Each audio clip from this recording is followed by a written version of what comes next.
Good, you're supposed to be on there. Hey, is it not? Well, it takes it a minute to catch up sometimes. Yeah, it's got a good signal. It's coming up.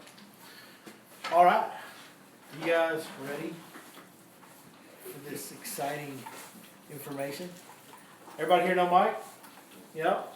Mike McFarland, longtime fishing professional, good friend of mine, and guy who loves to talk about fishing, and that's what he's fixing to do. So, Mike, take it away, bud. Thank you, Billy. As I say all the time, and I'm going to hopefully say it forever, thank you, Billy, for including me in. Billy's probably one of the hardest working guys that I've met since I've come here. He's totally dedicated to you guys, not just to his fishing and his family and his job. He's committed to doing this, and to have somebody put that much work and then include others who really aren't working as hard as him, at least for him, what a blessing. So thank you. I mean it with all my heart. Thank all of you guys for being here. I don't see much familiar faces, so what I was going to do, I've been talking about offshore. I had two first seminars were kind of real breakdowns with some drawings on some boards about what I'm looking for and the specifics. Since you weren't here, we really don't have time to go through all that. I was going to make a little summary of it and make this be the third seminar about offshore fishing. What I'm going to do for you guys tonight is actually, since some of you think you were here for some of them, I'm going to kind of just button up some quick things that are real important on it. And I'm not going to overview any of it because most of you weren't here. But what I'm going to talk about is this week has been probably one of the best, actually this whole month. It's been probably one of the best months for me since I moved here on 4. I believe that I'm in front of the fish, which means I understand exactly what they're doing, why they're doing it, how they're moving. So when I'm fishing areas, the fish are coming to me as they begin to make their moves or their transitions from one pattern to another, from the fall pattern, etc., to a winter pattern, from a winter pattern to a spring pattern to a summer pattern, which is where we're at now, coming from all that heavy vegetation, coming from the willow trees and the grass pockets and all that shallow water. When it gets too hot and all the bait fish start to leave, okay? Oxygen and bait are the only two things that will keep them on in that stuff. As long as there's oxygen, they can stay. If the food's there, they'll stay. Most of the time, the shad leave. It gets too hot for them, they leave. That's why this offshore bite comes together. As I said, I feel like I'm in front of the fish. I have a multitude of waypoints out there. The most important 2 factors is what I want to summarize is the setup. Anybody has probably fished fork long enough, you've heard one of the guys talk about, boy, I'm just looking for the right setup. The setup is most important, the wind. If there isn't any wind, you're probably going to have a grinding day on Lake Fork. But any breeze, a 1 mile an hour breeze moves water, makes current. So the number one factor to ask yourself on a daily basis is which way is that blowing? If you were here for some of the drawings of the structures that you will fish or search when you're offshore, you want to only search the ones that are being blown properly. So if you have an offshore hump and it sets up in a position where when the wind blows from the south, it doesn't even get the proper wind coming across the proper spot amongst the spot. Remember I talked about it, there's a hump out there, it's a big hump, as big as this room. There's some critical key spots on it. Maybe a road goes over it, makes a turn. So the corner of that turn on the road, that's the spot within the spot. But if it ain't got wind blown, it may not be there. So I talk about wind, that's critical. What I'm going to try my best to do right now is we're crushing the fish. I got clients who don't even have skill, and for the first time I've been able to kind of teaching them how to work a jig through the nastiest of junk. I had a 6-year-old boy doing it this morning. How old are you, young man? Okay. Anybody have any idea? Have you ever had anybody tell you when you get in the junk that you're mooching on it, you're banging on it, you're clunking on it? Have you ever heard that? This is going to be a very difficult lesson here. There's some really fine parts, fine tuning that a fisherman must do when he fishes a worm, a drop shot, a jig. And the word starts with connectivity. Okay? Connectivity means the minute that rod begins to bend at all, that's called load. Okay? The rod's loading, and loading more. Okay? So as you've thrown that jig out into that junk, and you start to slide it, pull it, drag it, hop it, whatever you're doing, what I've taught my clients for many years, didn't really come together as well as what I got right now. I finally think that I'm able to get you over this hump. The deal is that you have to focus your mind that you're probing the bottom. And much like when you throw a crankbait, you're kind of cautious when you feel it hit something, right? When you're cranking a crankbait in the wood and you feel it strike the wood, you don't go, "Raw!" Why? You're kind of concerned about losing the crankbait. So you've made a mental state saying, boy, I'm going to be cautious when I feel this hit the wood.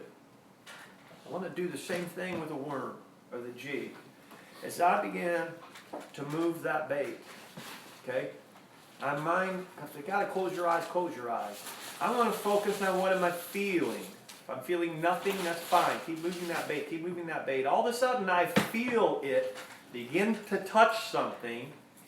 This is the most critical part for two reasons, okay? As it begins to touch something, that rod, I want to make sure this is on camera, that rod will all of a sudden start to have the finest little bit of load to it. Actually, with the jig itself, the jig will have a little bit of load. When it bumps something, it'll have a little more load. This is critical. At that point, when you feel it, you're checking, you're not continuing to pull and jam it up in there. You're going to very sensitively, very easy, continue to add a little more load. So for example, I've thrown the jig, and the jig itself just puts a little load as I drag it. It hits something and it kind of feels hard. I begin to add more. If you're watching this tip, as I add a little more pressure, okay, if it just pops off, comes over it, excellent. My key that I'm focusing on is I'm asking myself, is that solid? Is it solid? Is it solid? And I ease my way back and forth. I'll load up again, load up, I'm not sure. And I go back. Watch this rod right here. Watch what's happening here in the load, okay? So all of a sudden I feel it begin to load, and I ease into it, and I ease back off. And I ease back into it, and I ease back off. I'm trying to decide, is it going to get stuck on me? Is it going to get buried? If I go, oh, it's gone. It's buried, okay? I'm moving along, and the jig's coming, and all of a sudden I feel it bump something, and I just pull quick. Dang it, Dad, I'm stuck again. The fine line, fine tuning, and letting that load, it starts to load, and now I say, wait a minute, I get it. Oh, this is pretty solid. Here is the critical technique. That's the time to start to hop and mooch back. You can't just load, load, load, load, load, okay? Am I making sense at all? If you're watching this, that's when, all right, so the rod started to overload a little, and that's solid. I'm going to loosen up, I'm going to come forward with the rod a little, and I sit there and I mess with things. I'm just barely hitting that rod, loose, just barely hit it, just barely hit it. Here's what's happening. My arm is that stump or whatever that jig's crawled up against, okay? Even if it's underneath it. If I overpull, it lays into it, it's there, okay?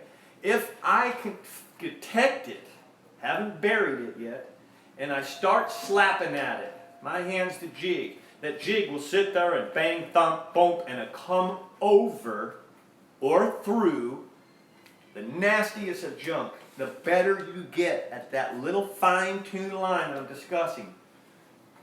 I hope I portrayed it the best I can. The better you get at that, the number one thing is not that you're not going to get stuck and lose so many jigs anymore. A lot of times when I teach that, my client's first question is, I know you don't want me to lose jigs, you don't want me to get snagged all day. That's not it at all. I'm going to tie as many jigs as you need. That triggers the strike. Okay? Yes, you don't get hung up as much.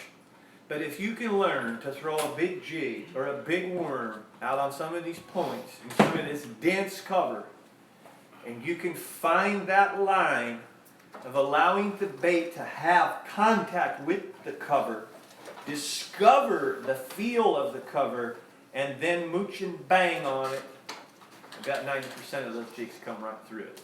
It's amazing. It's absolutely amazing. And I was able to teach a 6-year-old boy this morning, and we put a clinic on those fish. He did really well with it. So I know today was the first time ever that I thought, I think I feel strong enough to teach that. Are there any questions about that right now?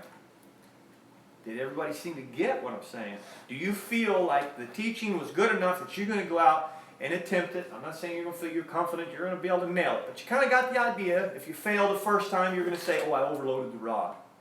You know, the very first time I pulled too much into it. It's a very, very fine line. On this rod, if I give you an example this way, I usually will, I won't load that rod much more about that. If I've pulled into the junk like that, I've probably already made it real difficult. We're going to have to go get it to break it. So I'm working the jig. The natural weight of the jig loads the rod just a little. It bumps something, it starts to load a little bit more. And that's when I ease on and off, ease on and off, ease on and off. Is it solid? A lot of times when you're easing on and off, it'll pop over the junk on its own. If I'm easing on and off and it's not coming, then I draw back and I take the rod and I smack that thump, thump, thump, thump, thump, whack, whack, whack. Sometimes pick it up and just pop it real gentle. It comes through the junk. All right. I want to keep my lesson pretty short tonight for a lot of reasons. I'm tired. I got a big trip tomorrow. If I talk, we'll be here till midnight, so that's why I went first. So at this point, I don't have a lot other than to share with you what exactly I'm doing on fork, what exactly I'm throwing on fork, and then open it up for you guys to ask some questions. So I'm going to spill my guts. I'm fishing road beds. I'm fishing nothing but road beds. I'm fishing road beds that make turns. I have a long road bed that shoots all the way across the lake, and from one side to the other, it comes up wherever it comes up. Usually there'll be some kind of structure there, or structure near, or maybe one edge of the road has ledge or anything. But I'm looking for road beds in around 10 to 12 feet of water. Most guys are fishing in 18 to 22, and there's fish there, but I'm finding some isolated stuff that's not getting hit all the time. I'm also fishing brush piles in 14 to 16 feet of water. So I'm side scanning to find the brush piles, turn around, waypoint them, and fish them very thoroughly. Do the same thing with the jig in those brush piles, mooch them right through it. They're even easier to come through it. Those jigs don't hardly ever catch a hook on that brush. I'm using Santone football jigs, 3/4 ounce, and I'm using 2 colors. Peanut butter and jelly, and Pake's perch. I can tell you that, but peanut butter and jelly, brim colors, Pake's perch, in the Santone 3/4 ounce football jig, and big worms. That's it. I put 6 rods on the boat this morning, 3 on one side, 3 big 10-inch worms, and 3 jigs on the other side. We ain't doing anything else. We won the tournament today with a corporate and Rick Carter's big group. My 6-year-old boy won the tournament today. So. I promise there's a lot of what I just said in that. Ricky Clement has a nice plaque that a writing that he's put into a frame. I've seen it in some magazines, but he says, fishing is truly an art. How good you get is really up to you. So it can be done. You can go out there. Can you throw a crankbait through there, through the junk, doing the same thing I just said? Very similar. When I throw a 10XD through that heavy cover, I'm looking for a reason to stop. I get it down first, it's down there, and as soon as I feel it kind of load that rod, I ease up. And what happens is long before it ever got where it buried up, it's already floating back for me. So if you will put the fact of a loading rod in your head, what's that mean to me? It'll change your fishing forever. Because one last thing that a rod does, helps you cast too. So I became a fly indoors teacher, and learning how to load a fly rod opened my eyes up to that a rod is always loading, doesn't matter what kind it is. It loads when you cast it. Okay? If you take the rod back here and you stop and you throw back, okay? I threw my bait back with some momentum, so it's really that way and shoots the bait for me. So here you're throwing with a straight stick, wow, everything you got. A little Mike or Billy will stop and goes, how'd you guys throw that far? I did. That rod did. The loaded rod did. So I'm using 20-pound fluorocarbon line. I don't go anything less than that. I'm telling you that you can go less than that. You might get bit more if you go less than that. You're gonna get your heart broke. All right. If I'm somewhere else, I go less line. On Lake Fork, it really, really makes me cry if the biggest bass, a 19-pounder, came up on top and broke me off because I didn't have something greater than 20 pounds. How about a 10-pounder? I have a 15-pound personal best, so I'm looking for big fish. Even a 10-pounder with 16-pound test, you're in trouble. You're in trouble. I put the meat to these fish. I do not care about them jumping. I am in wood, I kick their butt, I get them to the surface, and I bring them in. I boat flipped a 10-pounder. That's why we don't stop. I don't get to the boat, there's no net. Oh, I gotta let this 10-pound fish dive. Are you kidding me? Okay, so there's a lot of detail in about that, what that rod can do for you. Everything from loading to for detection on the bottom, from casting, from fighting the fish. You're not going to lose the fish if you get that rod up high. Get your shoulders back. Get the rod back here. It's like a bungee cord. It's so loaded up that even when the fish jumps, it has enough to it. If it's down here and he jumps, it doesn't. It's got a little load. He jumps, the load goes away, and the fish is gone. Okay? If you're holding the rod down, it's only got a little bit of load, even though it's a big fish. You let it, the fish jumps and that load goes away and comes back, it's gone. The rod's back here. Look at my arm. That's what the rod will do. It's loaded. That fish can jump all he wants, man. When he hits the air, the rod comes up some, but it's still bent, it's still loaded, and you don't lose those fish.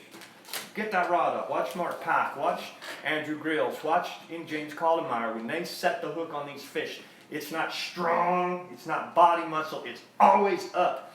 Boom! High rod back behind your head. That's a Lake Fork secret. It draws that fish's head up out of the wood and allows you to bring it on the top to you. If you just set, I got one, Dad. He's already turned and he's already taken off with momentum through the wood. Okay? Any questions? With the jigs, are you doing any trailers? Yes, my trailers of choice are typically Rage Cross, Pocket Cross, anything that's paddles. Okay? I will always check. I will not always trim a jig. Depends on what how my trailer sets up. But I will take the jig, I will look at the skirt, and I will try and kind of take the jig and lay my trailer on it and see, does the skirt impede those claws. If the skirt's going to impede the claws, then I trim it, whether it's just right at the edge so there's no impedance. If I'm using beavers or something that doesn't have to move, I do not trim my jigs. Good question. I know I talked about line, and I talked about rods. Reels of choice these days, man, reels are all good. All the reels, it doesn't matter. Shimano, Daiwa, whatever you want to get into, it's kind of like Chevy, Dodge, and Ford. Just what you like, the feel you like. I'll tell you, the Daiwa probably has the best drag system still to this day. Daiwa reels are really good with their drag system, but they're all equal. Rods are not all equal. These limit rods that Ronnie has are excellent. They're priced right. I am sponsored by Real Time Rods. They were here last week, and Ron talked about a drop shot rod. It's hands down the best drop shot rod, in my opinion, in the world. I would choose his drop shot rod over an Evola. An Evola is probably something you guys don't know, but somebody listening might, and I hope they do, because I'm telling you, I fish with Evola, and it's a $1,400 rod. All right, I will choose Ron's $260 rod every day of the week. Okay, I was blessed enough to ask Ron, in amongst the way they make these awesome rods, if he could design a jig rod for me. I have designed a jig rod. If you go talk to Ron and you want this rod, you tell him you want the standard jig rod that he makes, but you want the McFarland special. What he's done is you can see that there's always a specific place for a reel seat. Okay, so in his jig rod, where the reel seat's set, I moved it back 3 inches. Okay, they did a little special deal in the very butt of it, so it's a little funny in the butt, you never feel it. But I have about 3 inches of space in the butt. What it did is it gave me some meat right here, and I mean some meat. So when I hit that big pig in the wood, and I lay that rod way up, and I can bring her, I don't care if she's 10 pounds or 12 pounds, I can own her all the way to the surface. When her mouth goes woof on the water, that's what I want. The rod stays high, and I just reel, come on. And that fish's head goes wallow, all the way to me. And the net guy better be ready. If he's not, I'm swinging it. Because if she dives, she breaks my rod apart. By the time she gets a 6 feet of line, this is a win-win thing. You better, big fish on something, get that net, be ready. Have the net out already. The key is that head control. All the way from the beginning of the hook set. The head is turned. The fish is already on its way up. The fish has no control. When the 10-pound bass has control, it's about equal to if this guy decided he wanted to put me on the ground, I'm going down fast. Okay? He's a big man, he's been in the military, I'm a skinny little guy. If he wanted to really turn up the notch, turn up the heat, I'm in trouble, in a hurry. I want you to really do that to these bass out there. I'm not telling you horsing is the way to fish. Any other place, especially tournaments, and I get a big one on, I'm just like you, don't jump, baby, don't jump. But here, it can be done right, and the success rate is really high if you do it the way I'm teaching you. I promise you. So this is what's working for me right now. I've just spilled my guts on everything that I've made the past couple of weeks that's really made this come together. And now I feel finally confident that I can, what do I want to say?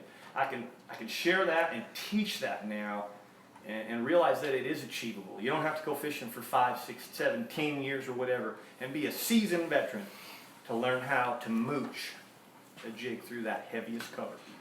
Today we'll go to the heavy cover with inexperienced fishermen. Before I was like, this will be a nightmare. Yes, sir. I just started really fishing on jig this year, getting into it because I never had a lot of confidence in it. So I'm still trying to figure it out. And I'm just wondering, when do you decide whether or not to just drag it, bump it a little bit, or just bring it up, let it fall, stuff like that. Good question. There's really about only 2 presentations I'll do on the jig. Number one is I drag 90%, probe drag. So I call it dragging to probe the bottom. It helps tell me what's down there, what I'm feeling down there. When I get to the striking of the cover, the little mooch slap makes for a lot of funny movements. That keeps me from getting snagged, but triggers the strike. There are times when you just want to bait. This is what I call stroking it. Usually you'll know. If the fish are aggressive, you're going to be stroking that thing. If they're not, it's slow fishing, you're going to grind. When the fishing all of a sudden turns on, you can start to stroke that because they can hear it or see it from farther away. You gotta be cautious stroking it because a lot of times the stroke itself can just put it right in the wood. But that's part of what you're going to do. If you're looking for these fish on your drive, fishing these offshore spots, and if you see the fish that are on where you want them on top of the breaks and all that, but they're suspended 2, 3, 4, 5 foot off the bottom, do you use that stroking technique or do you still drag? Absolutely, stroke it. You see, that's a good point. I'm glad you asked that question. When I graph these spots, and some of these days, I'm not even graphing the spots anymore. I've side scanned a little bit. All I want to know is the bait there. If McDonald's is open for business, someone's going to come buy a burger. So when I pull up on these spots, I start graphing offshore already. The wind is going to be blowing into where I am. So as long as I've got bait out front, the odds are pretty high that at some point these fish are going to come there. Even if I'm grinding, there's a few there. If the money mother load comes there, it's over. I will not fish any of these spots if there's no bait, and I will not even mess with any of these spots if the bait's round. Does anybody know why? Because the bass aren't feeding, they're not scared. Round bait's safe. The rounder the bait ball, the safer it is together. Yeah, the outside seems very vulnerable, but the rounder the bait ball, the safer it is, and the more you can confidently say nothing has been bothering this. When you go and you see that bait maybe elongated and there's balls all over the place broken off of it, something's been hitting on it, something's been tacking on it, and there's something still watching on it. So those are the keys. I don't always have to see the bass themselves. I love it when I see the bass themselves because that's when I go, uh-oh, oh boy, that's what I wanted to see, stacked right on the edge of the corner. Uh-oh, game over. But a lot of times these days, I'm just seeing bait. I gave up. I will go up and look a little for the actual real setup, I'm going to whack 40 pounds in 20 minutes. If I don't find it, I compromise on the same setup. It's got the wind, it's got what I want, and it has broken balls of bait. It's honestly as simple as that. And I will not fish if it doesn't. Yes, sir. And if, just say we wanted to upsize our bait and just go for a big ones, and use like a 10-inch worm, like Texas rig with the bolt head, and bobber stop it. Yep. How much time do you give, if you're grabbing the back of the bait, you're using like a... Quite a bit more with a worm. I'm sorry? Quite a bit more with a worm. Yeah, I was going to say, as far as like timing or distance, do you look for distance your line goes out, or do you... I'm a line watcher. I truly believe that if you actually feel the bite or feel the fish, you were asleep. If that's what tells you I just got bit, you were asleep. Your line will do something. I can tell you from a pro career that will mentally fatigue the living tar out of you to be that locked in to where you are so focused, if your line even just twists, you check. what happened there? Oh, feel the pressure, set the hook. You should be a line watcher. The 2 bites I get on the jig, and I got one more comment back to your question I don't want to defer from. The jig's usually a good bite. If it's not, it's a small fish. If it's a peck, the good fish go ka-donk. It's just ka-donk, and a lot of times they're knocking 3-4 feet of slack in it. I already know it's a good one now, because that's the bite, so I just reel till I feel them, I'm swimming with it, and I give them heck. Turn that head right from the get. That fish swimming, and that fish doesn't even know what's about to happen, but that head goes whop, and here he comes. The jig. Some of you say, how do you get confidence in a jig? One of the best things you can do at first, and you're going to lose a lot, is go heavier. It forces the contact. When the fish touch it, you feel it. So the difference in getting bit on a 3/8 or a 1/2 ounce, you may not detect that bite as well. On 1 ounce, your whole darn lot's going to go bonk. You're going to know it. So if you're weak on jigs, increase the weights at first until you get good at it, and then back some weights down for offshore fishing. Any other questions? Oh, I wanted to separate this worm thing there. The 2 bites. Jig bite's obvious. The worm bite, let them eat it. Let them chew on them. There's a lot of bites right now that and they'll knock some slack in it. You realize they're not there. So most of the time I'll let them chew on that worm like a Carolina rig until that rod, oh man, she's got it. It's a bigger worm. We had a fish today that was 2 inches smaller than the worm. Big fish. Really? Yeah. Guy says, well, there it is. It hit it. I said, just wait till it swims off. And we just kind of laughed and said, you don't usually catch small fish on big worms. So I said, wait till that line runs. That line runs, and he said, oh boy, here we go. Set the hook, and it was a 10-inch fish on 12-inch worm. So just a couple more minutes, guys. A couple last questions. Any final Hey, thing? there's a guy online asked, how do you know if it's a rock hump on your depth finder? Oh, good question. Thank you. You people online, you should be sending more in. I know I would love to answer them, and so would Billy. There's 3 colors in the graphs: blue, red, yellow. Blue, softest of all objects. Red, semi-soft. Yellow is your hard object. So when you're on the bottom, you want to tell whether it's hard or not. With your standard sonars, you should see some yellow or more yellow. If you see yellow, red, or blue, that is telling you the context of the bottom, okay? If you don't have down scan, side scan, that's your only chance to figure it out. The regular sonars with the color aren't going to tell you whether it's what kind of rock it is. With the sonars, you got to find hard bottom, more yellow, bright yellow. Throw a jig down in there and feel it with its rock. Down scan, side scan, it looks like rock. You can't miss it. You can see pebble rock the size of a pencil eraser, chunk rock, and down scan, if it's set right, will show you that there's rock down there. Good question, very good question. Anybody have any idea how would you find shell beds? What's a shell bed look like out here? How do you find it? If you don't get to see it when the lake's low, how do you find one with a graph? Anybody? Double echo. Anytime that your graph jumps up on the screen and has a clear, you're like, what's going on with my graph? Something happened. It should have auto deep. Why does it say 15 feet and all of a sudden I got all this white space? Tap the screen and scroll up, and all of a sudden you'll see the same thing, a double echo. Okay, that's a shell bed. Triple echo is quagga mussel zebra beds. I just gave you guys one of the most well-kept pro tips in the world. We thought our graph was broke. Next time you see it, hop up. We're ready to throw the graph in the lake. Punch it, touch it, scroll up a little. If you see, so say it's doing this, your contour, and it hops up. Touch your screen, slide it up. If it does it again, it'll be a little more faint. If it does it again, We see it all the time on it's a the double bird, echo. on the Shell hummingbird. beds. Shell beds. Shell beds. Well, that was kind of cool. It was like peeping Tom right there. That head just come right out of there, like ding, light bulb. So, yes, sir. Well, you So- finally said something interesting. Yeah, well, you know how to mooch a jig. You know how to mooch a jig, brother. I wasn't telling you, I wasn't teaching Mr. Kevin Sharp anything he pretty much didn't already know how to do. And maybe I didn't teach any of you some that you Explain already that to do. Brian when you get out there to him. But thank you guys, I appreciate you very much. Now, visit McFarlandFishing.com. You want to go learn about your sonars. I am not Slade Daltrey. I can't fix your problems. But I promise you that I know the settings. I know just as much as far as setting them up for the basic setting.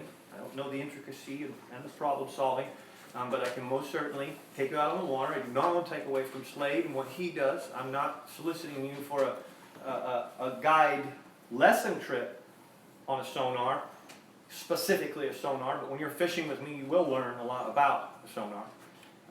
And in all fairness, I know just as much as him, but I want to pay him the highest respect. Slade Daltrey is the one that if you got problems or you want a 2-hour specific sonar lesson, go out with him first. When he's done, say, now I want to go have hands-on all day with McFarland. And so, in all respect, he's the guy that if you aren't fluid with your graph, you should spend a little time with him first, and then we can expand you out there in that real deal on an everyday basis. So, I go to Slade quite often when I have issues. I don't have to ask him for settings and things like that, but when I have issues or something happens, I go to him too. So, okay? Thank you so much, man. Appreciate you. Thank you, Billy. Yeah. Look at that. Look at that. 31 minutes. Bam! It's the best Mike McFarland timekeeping job yet. Congratulations to you, Mike.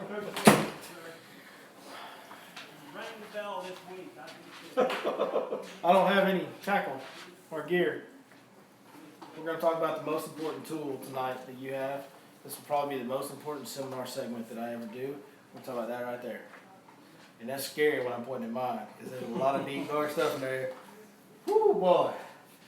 We're going to talk about your mentality on the water, your mental outlook, and a couple of things that I tell everybody are the most important thing you can do to become a better fisherman every day, regardless of what, when, how, where you're fishing.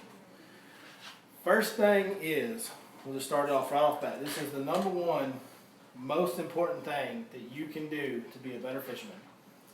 Pay more attention to everything. To everything. When you're fishing this bank, did you notice those 3 herons behind you? Okay. Did you notice, when you hear a gizzard shad slap, did you notice that all 3 of those slaps came in the same depth range around the corner of that point that bows out? Do you pick up on those things? Pay more attention to every little detail. When you get a bite, do you know exactly what your bait was doing when you got bit? Did you just happen to have your hand slip off the handle on that crankbait and it stopped for a second? Pay more attention. So many things. And I can't tell you how many times I'm in the boat, and the first thing I do when a customer gets a bite, it's a tough day, right? Customer gets a bite, he sets a hook, catches a fish. How do you bite it? What were you doing with your bait? If we're dragging that 10-inch worm or that football jig, did you just come over some cover? Or you just on open ground? Like, I want to know every single little detail. If you're not paying attention to all these details, you're doing yourself a disservice. Because these fish are not smart. They are not smart animals. You think fork fish are educated, everybody hear it all the time. Man, these fork fish are smart. Boy, they're so smart. Like, really? Have you ever eaten a middle hamburger? Did you ever try to bite a plastic hot dog and digest it? Because they do it every day. We don't understand their world enough because we don't pay enough attention. This is, by the way, let me go ahead and throw this disclaimer out there. The reason I'm giving this seminar tonight is because, unlike Mike, I'm struggling. I'm doing what I call junk fishing. The reason we're not talking about a technique, because I don't know what to catch them on right now. I'm catching them on something different almost every day. Like, there's a few different things that I'm sticking to, but today it's this, and tomorrow it's that, you know. I'm even changing from spot to spot. I'm catching them on a jig on this point, and then I might catch one on a worm over here, and then I might catch one on a drop shot over yonder. I'm struggling right now, so I'm really having to focus in on my mental game and paying attention to every little bite and every little factor that's going on to help me figure out what's going on, because I'm struggling right now. And it happens to all of us, you know. We all struggle. I don't care who you are. I've had a great year. I had probably the best fishing year I've ever had this year until the last week or so. It just happens. I'll tell you what, bear with me just a second, guys. Huh? Alright, back in action. So that's why I'm talking to you about this tonight. It's very important. And the other factor is, don't get mad at the fish. Stay positive. And that is very, very difficult to do. And when, you know, one thing I want to touch on about, somebody asked Mike how to learn to fish a jig. I wish with all my might that I could still do this. I have to catch fish every single day of my life right now. I have to put people on fish and catch fish myself every single day. Whether I'm on a guide trip or I'm shooting a video, I shoot those videos one day every week. What you see on those videos, if you guys are watching the Your Lake Fort Gun YouTube channel, thank y'all, is real. It's the one day that we get to shoot, and we either catch them or we don't. And that's the videos for the week. We do a day of you know, what we caught all day, and then we do a in-depth teaching day off of what we were catching on that day. That's how it goes. When I learned how to fish a jig, the way that I learned how to fish a jig was I took everything out of my boat, except a box full of jigs, a box full of trailers, and 3 rods. And that was on Thanksgiving Day, and we were having Thanksgiving at my house that day. I went out that morning for 6 hours, and the first morning that I had nothing else in my boat, I struggled my butt off on a jig. I'd catch a fish every now and then, but I just couldn't get it, right? Couldn't build confidence. The first morning I had nothing else in my boat, I caught 6 fish on a jig that morning in 6 hours. Fished from 6 to noon, caught 6 fish. And that's, 6 fish in 6 hours, not a big, but for me on a jig, that was a big deal then. And I fished nothing but a jig that year from Thanksgiving to Valentine's Day, because my first tournament of the year that year was a week after Valentine's Day. So I fished nothing but a jig for those couple months, and I'm not going to sit here and tell you I'm one of the best, but if they're biting a jig, hey, I feel pretty good. I like it. I think I can catch them pretty good. So that's one way, if I could have that time to go back again, like right now I can't do that. I can't go out and commit a day to, well, I'm going to, try for these next 3 days to learn how to fish a jerkbait or a spinnerbait or whatever it may be. But if there's a technique that you want to learn, take everything else out of your boat. Force yourself to build confidence. Force yourself to figure out how to fish it, how to draw a bite. Great way to do it. All right, staying positive. How do we do that? When, all heck is breaking loose. Hey, today, we go out this morning on a guide trip. First cast, customer catches like a 2-3 pounder, good fish.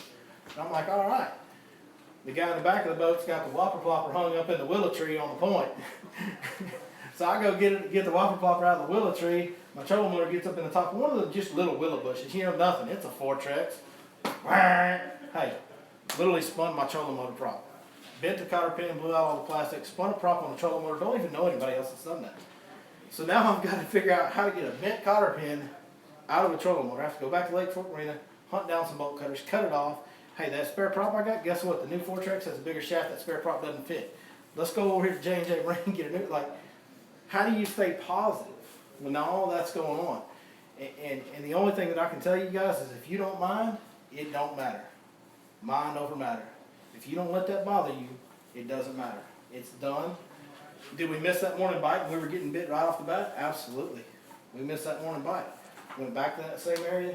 I figured there was some fish in there that didn't get touched. We were able to scrape out a couple of small bites, but nothing like what it should have been.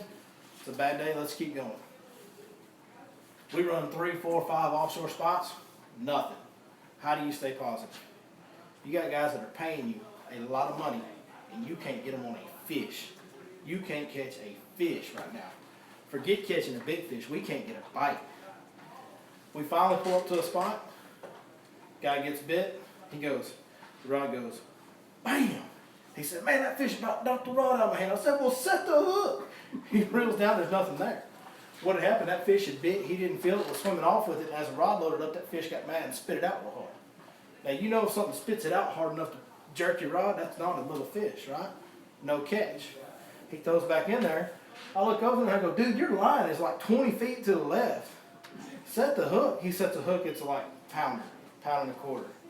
Reels it in, we get him off, whatever. Throws it back out there again. I'll watch his rod literally go, bam! Same thing, fish swam off with the hook, spit it out. What do you do to stay positive in that situation?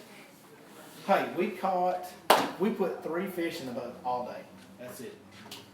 That's a bad guy trip. How do you stay positive? At the end of the day, those guys were like, man, I'm pretty tired. I'm like, y'all sure? One more spot. We can pull up on the next spot. We might train wreck. Let's go. It is so hard. That's the hardest thing in fishing, to stay positive and to pay attention.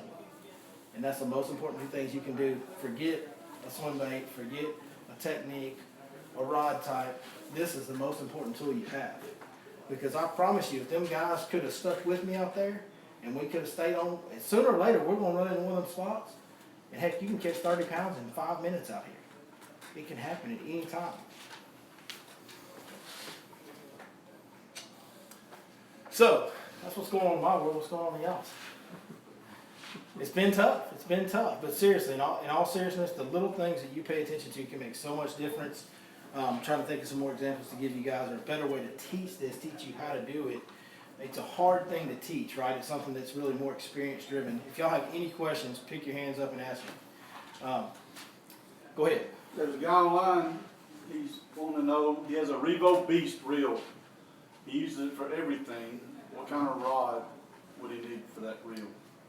So he's using it, he wants to know what's the best rod for all techniques matched up with a Revo Beast. Yeah, that's what he said. Big bait reel.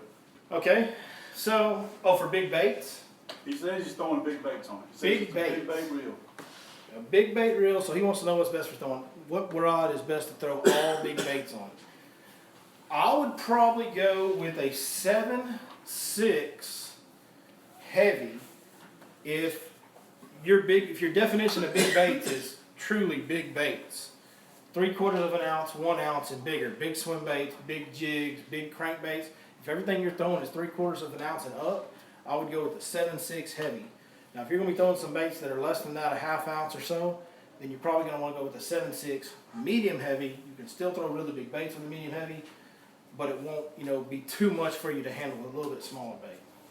Thank you for the question. You got one back here? Yeah, I know a lot of people are fishing deep right now, and sometimes you have to, but I know watching your channel, Yep. you're a shallow water fisher. You saw where I got. And I prefer to do that as well, so what are some techniques to help right now on the Okay, hard- techniques. So the best technique, and it's a day-to-day deal. So we're kind of junk fishing when we get to the summer, and you hear people refer to junk fishing. All junk fishing means is you're just, you pick a rod up, you catch them on that, and you pick this rod up, and you catch one on that. And it's kind of so that's kind of what we're doing up shallow, right? But probably right now the most consistent bait that I know I can go if I've got some healthy grass and I get out there at 6:15, I'm gonna catch some fish. Is a Spook Junior. A Spook Junior over the grass with a little bit of wind ripple will get bit every single day right now. After that, if you've got wind, I like a weedless swim bait. I've been catching them on those. If you don't have wind, wacky worm, weightless fluke. That's the techniques we're using right now at shallow. And I can still catch some fish up shallow. It's just when you get to the summertime, boy, that bite, once you get past about 8:30, 9 o'clock, man, that bite gets tough. So I am doing that in the mornings, and we're usually getting a few consistent bites in the mornings doing that. And there's some big fish. I mean, Hey, it's in the past, you was punching those mats with 3/4 ounce tungsten weights. in 1 it. ounce tungsten last year. Yeah, so last year we punched So a when lot are you of gonna mice. start that? So the issue that we have there is just the weather patterns kind of gave us the old, shaft on that deal this year. Those emergent vegetation, pondweed, hyacinth, mainly the hyacinth ain't there because they sprayed it last year and killed it all, so it's having to start from new, right? So the hyacinth was my biggest thing I punched last year, all the way through July. Pondweed, alligator weed, duckweed, all that stuff that we like to punch in the summertime, when you don't have matted hydrilla, which we don't have, it stayed colder longer in May, so that stuff didn't grow and spread out, and then it got hot quick. And so now it's not growing very good because it's too hot, right? So those mats didn't spread out over deep enough water. There's a few places you can punch, and you will catch some fish doing it, especially on sunny days. But you gotta have the right depth. We're getting to that time of year where you need 4 or 5 foot of water under those mats to catch them. And there's not much of that. Any more questions? Yes, I sir. guess my son and I, our confidence bait has been just a lipless crankbait Sure. that sinks. So we've been finding points that wind's coming in and blowing the points. Sure. And so we've been doing pretty well in the morning. And I heard the last gentleman before one talk about, I guess, doing long casts and his crankbaits, I guess, float. Can you explain the difference as to when I should be using maybe one that sinks versus I guess a crankbait once you stop it that rises? Okay, so for me, a lipless bait, almost year round, will get more bites. A lipped bait will get bigger bites. Now that doesn't mean we don't catch giants on lipless baits, especially in the wintertime. That's one of the best big fish patterns you can throw is a lipless bait. But in general, the deal for me is if I have no timber in the area or light timber where I can work it through it, I love a lipless bait because it gets more bites. And in grass, I especially prefer a lipless bait because that narrow body and that tight shimmy, you can rip it out of there and it goes through that grass a lot better than a square bill or lipped crankbait. When you have heavy timber, which you do in a lot of areas on Lake Fork, you need a lip. You need something to deflect. That lipless bait, this is the hanging up son of a gun on wood, right? So that's kind of my deal. If I can get away with throwing a lipless, I like to, right? But if I'm going for a big fish bite, or if there's just a bunch of heavy timber, I go to 6 cents moving ADX, a square bill, something like that, that I can let that bill as it comes through, and that stump's sitting there, and that thing comes through, and it whacks that deal with that bill, it'll bounce out. How many people know how a crankbait actually deflects? Know the science of how a crankbait deflects off wood? Alright, here's a good one for you. You've got a piece of timber sitting there, it's a round piece, right? So we'll just call this, that's the timber, right? As that crankbait's coming through, his head's shaking, right? If you come through like this, you're gonna have a hard time, because it's gonna roll on its side and whatever. But if you come through and it hits a little bit of the side, when that bill hits it, it bounces that crankbait out. And the harder that bait wobbles, the harder your crankbait wobbles, the more deflective it will be. Because that's going to make that bill hit it harder. And the harder it hits it, the harder it bounces. So that's actually how a crankbait bounces. You will see me when I'm throwing a crankbait, I will throw excuse me, I will throw past the tree. Say I throw it on the left side of the tree, and then I'll steer it and try to make that thing come up and hit the side, because it won't bounce out. And on a lipped crankbait, I would say 75% of my bites come within a couple handle turns, either right before or right after I hit that stump. The vast majority of them. Does that answer your question? Yes, thank you. Any more questions? What about glide baits? What about them? Just when to fish them? Yeah, you fish them now or no? Yep. You can fish them now. Right now on Fork, no. On some other lakes, yes. So there's 3 factors for a glide bait. I'm actually going to release a glide bait how-to video here within the next couple days. Those of you that watch Monday, we're fishing a different lake, and we just whooped them on swim baits and had that glide bait going, and it was pretty dang crazy, right? So the deal there was y'all saw that grass we're pulling up with them? So we had a massive hydrilla flat, and there was fish, there was pods, wolf packs of bass, and they were just hunting, searching for shad. And when you would come across one of those wolf packs and you throw that glide bait, there'd be 4 or 5 of them, and you were seeing us going, there was literally like 5 to 10 fish right there, like staring at the bait. And like every time you move it, they'd move. And it was just insane. So we were like, about to crack our pants. It's pretty crazy. But as far as when to throw a glide bait, so this is the 3 things that I look for. Do I have a large population of bass over 5 pounds? 4 pounds. 4 pounds. If I have a lake, which that's pretty much every lake in East Texas, right? In East Texas, we're fortunate we got big fish. So if I have a large population of big fish and a large population of big bait, very important. If those fish don't have a large population of brim or gizzard shad or something that is a big profile bait fish, they're not going to bite a big lure. If they're keyed into hunting something that big, they're not going to all of a sudden decide. Maybe 1 or 2 of them will, but not consistently. They're not going to jump on something the size of your hand when they're eating something that big every day. So big fish, big bait, and then I want at least half the population of the bass or more shallow. By shallow, I mean 10 feet or less. The glide bait draws from a long ways, so I consider 10 feet shallow water with the glide bait because they will come up to it, which is what was going on in that video. Have you already posted the video? I posted the day on the water, but not the how-to. The So how-to's coming up Monday? how-to's almost ready. I got to finish editing it tonight, and it should be posted either tomorrow or the next day. So those 3 factors: big bass, big bait, fish shallow, less than 10 foot. Those 3 things. Other than that, it's year round. Because if I've got big bait shallow and I've got big bass shallow, hey, they're eating it. Why not throw something that looks like it? In those glide baits, there is not a better tool in the world to suck a fish in and make him show itself. They are mesmerized by those things for whatever reason. Who knows what a glide bait is? Nobody knows what a glide bait is? I've seen what I can't explain. See, okay, so not many people in the room know what a glide bait is. A glide bait is a hard swim bait, usually 5 or 6 inches, some up to 10, 12 inches. They make huge ones. It's a single jointed hard swim bait, and it swims like this in an S curve, right? And it just, man, they just lock into it. They just suck up behind it, and they'll be right behind it, just like this. And you got to work it. So watch the how-to video, because you really got to work this bait. And you jerk it, make it stop in there, and it'll turn all the way around and look at them. You do a lot of cool things with a glide bait to draw a reaction. But they'll get behind it and so locked into it that you'll jerk it forward and they'll speed up, and then you stop it, it's in their face, and they almost run into it. And then in that video, you set boy over twitching that rod, oh, I got him. That's what's going on. He's jerking that rod, he's jerking that bait and making it stop. And when that happens, they speed up, and then he gets them in the face, they eat it. So, as far as a glide bait, any time of year is good, but you need those 3 things going on. Big bait, big bass, they need to be shallow. Do they suspend or do they sink? They sink slowly. The vast majority are very slow sinkers, almost suspenders. You can buy some that sink fast, huh? You wanna let them sink a little bit before you start working? Just cover dependent, area dependent. Out there, that hydrilla was growing up in most of those areas. Some of the strands would come all the way to the surface, most of them would be just that far below, so no, I did not want that bait sinking. Yeah, it's just cover dependent. On fork, I fish a glide bait a lot in the fall on fork. You know, if it's not heavy grass and I'm mainly fishing tender points or something, then yeah, I'll let that bait get down a little bit. They're really expensive though, so you never let them sink lower than your rod can reach to jab them off there.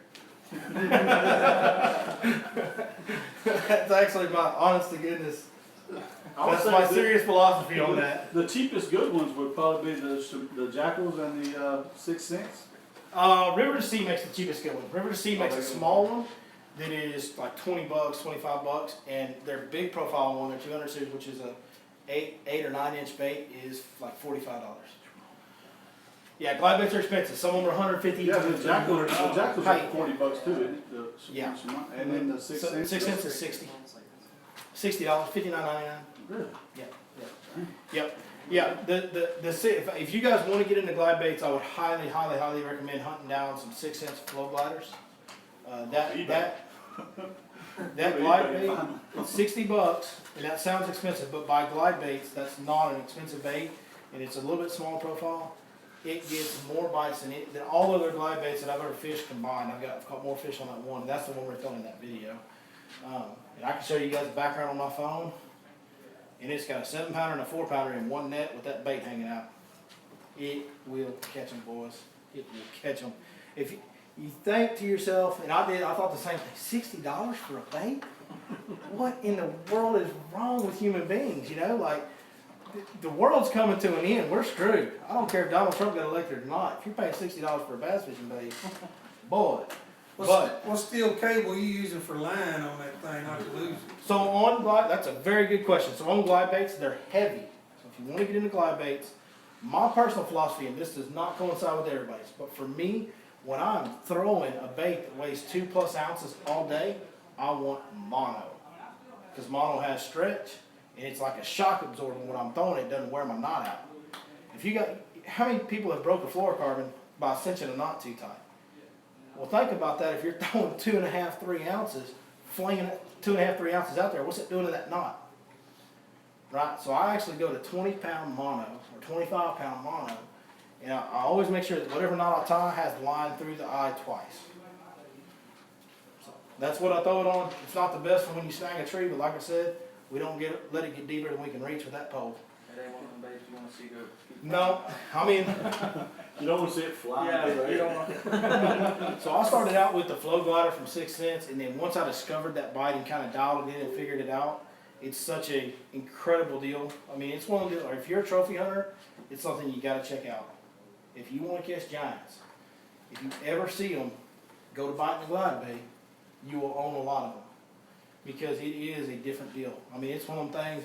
You throw it out there, you reel it, twitch, and whoosh. I mean, it's the rod's touching your elbow. I mean, it's insane.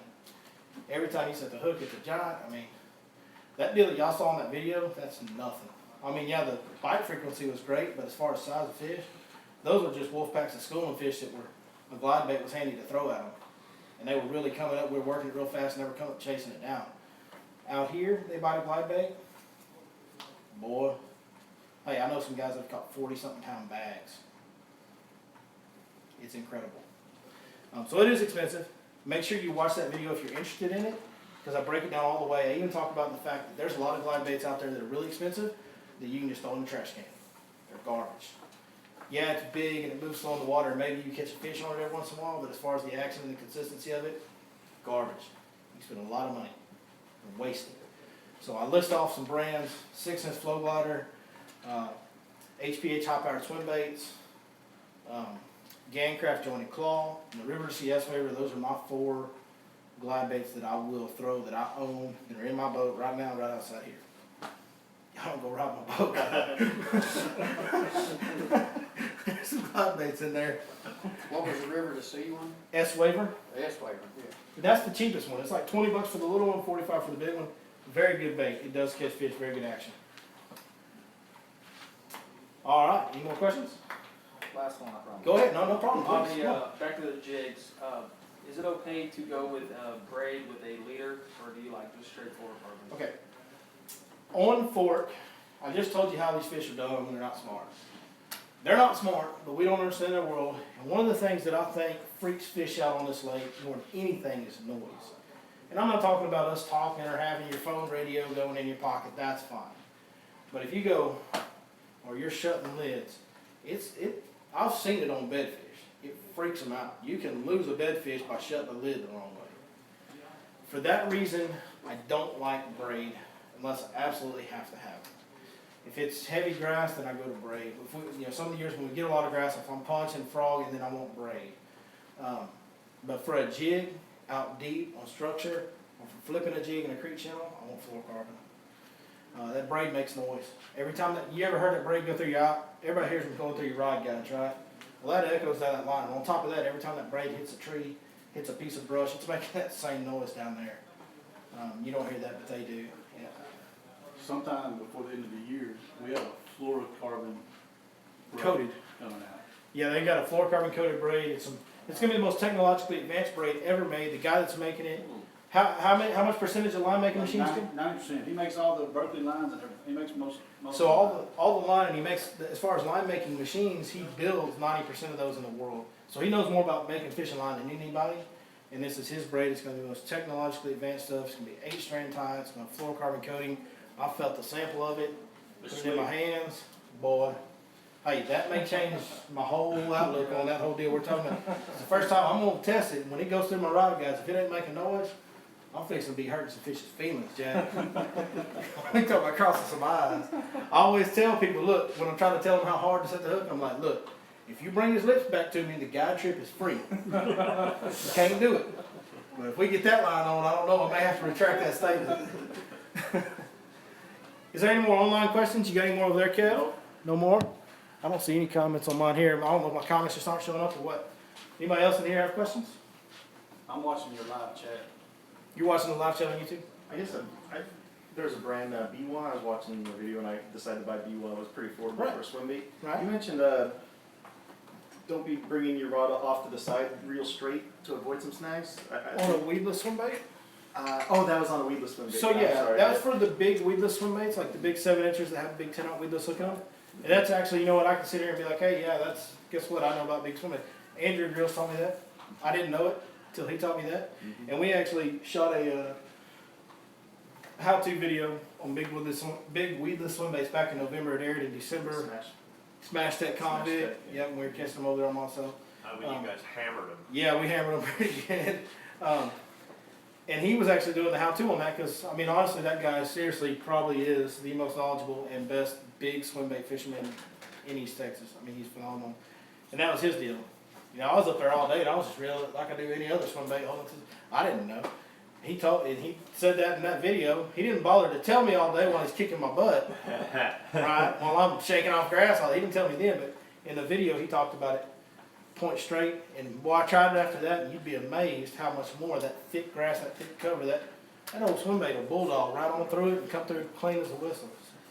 But yeah, that's just for the weedless baits. Yeah, that makes sense. If you got a hook hanging, then yeah, when you hit grass, Yeah. you're going to rip. Anything else? Anything else? Going once? Let's go fishing. Let's go fishing. Hey, guys, I'm telling you, this is the most important tool. And I know I didn't get very good into detail, and it's a hard thing to explain. I've been thinking about it all day. How can I talk about this and make it make sense? But paying attention to every little thing, you know, when you're getting a bite, how he bit it, just every little detail is so important to duplicating the bite. Because these fish, they're not smart. And if you can figure out the exact science of why that fish bit, how he bit it, you can repeat it time after time after time. I mean, it's no great mythology to it. They're not smart animals. So if you dial it in, you know, people have a hard time finding a pattern. You know why? Because they're just throwing out there and hoping. You know, well, hey, I got bit over here this one time doing this, so let's do that again. How many times have you started your day or made your fishing decisions based on what happened in the past? History fishing. History fishing, history fishing. Amen. But hey, but the wind was blowing 10 out of the south that day, and today it's blowing 5 out of the west. So is that fish really going to be there again? No, they're not smart. We just don't understand their world, right? So we have to pay attention to all those little details, especially you two young guys. That is the best piece of fishing equipment you own right there. Stay positive. When you have a day like I had today, just keep fishing. Keep your head down, keep paying attention, keep grinding on them. And if you stay out there long enough, you'll figure them out. He wants to be a guide someday. You want to be a guide someday? Boy, you must be tough. He fishes 12 hours a day. I mean, he'll be out on the dock and I'm like, it's time to eat, buddy. He's like, bring me a cold pizza. Hey, when I get slow later in the year, you want to come fishing with me for free? Do you? You and your dad want to come out with me for free later in the year when we slow down? Yeah? All right. Hey, you got my number? What? He didn't take me It's on all the for free. videos and stuff? Yeah, no, I charge mine. Heck, I made him pay to come up here and hang out with me tonight. What y'all talking about? Yeah, get with me, okay? We'll take him out. No, dude makes me pay and then whoops me. I caught one, he caught like 15. And then the other day he's like, and you owe me. I'm just playing. Billy's Yeah. a wonderful guy, man. Take him up on that, young man. Yeah. All right. Good luck to you in the tournament, young man. I'm glad to see some young anglers here. That's my favorite, taking kids. The last couple of videos have kids, and there's nothing I enjoy more than taking kids fishing. So, if y'all got kids, I love to take them out. Holler at me. Especially these kids, you know, being here 4 years. I have a boy today, 6 years old. I just can't believe how, yes sir, no sir. They're Yeah. so, man, they're just awesome in Texas. It's Yeah, and if your kid's rude, send him with me, and I'll make him behave. I'll throw him in the lake. He'll swim or he'll act right. I promise you. All right, guys. Hey, thank y'all so much for coming out. We appreciate this. You know, we just started this deal because I think everybody can tell by now that's watched those YouTube videos, and everybody can tell that comes up here and hangs out in this place for more than 5 minutes, that we just think alike. We absolutely love everything about this sport. And if we can help somebody out, if we can grow this game a little bit, that's what this is all about. I do it for a living, but it's a lot more than a living. I'd do it for nothing if I could just eat and keep my family fed. amen, I love that. I just love it. And we really appreciate you guys coming out and sharing the knowledge. Hey, if y'all have some tips for me, I'll take them. These two guys right here, father and son, how long ago was it, 2 weeks ago? Last Saturday. Last Saturday, I was in a tackle store at lunch looking for some hook, certain kind of hook. Oh, yeah, it was 2 weeks ago. And they didn't have any, and these guys said, hey man, I got some in the boat. I've seen your videos, we like them. Hey, let me get you some. I went out there and dug hooks out of their boat. So thank y'all very much for that. And you're definitely raising him right, doing things like that. So we appreciate you being a dad, getting him on the water. Appreciate you being a dad, getting him on the water. Teaching them the way to live life through fishing. Nothing better than that. Thank y'all very much. Anything else before we leave? All right. We appreciate you watching on the Your Lake Fort Guide Network. We'll see you next time. Thanks, guys.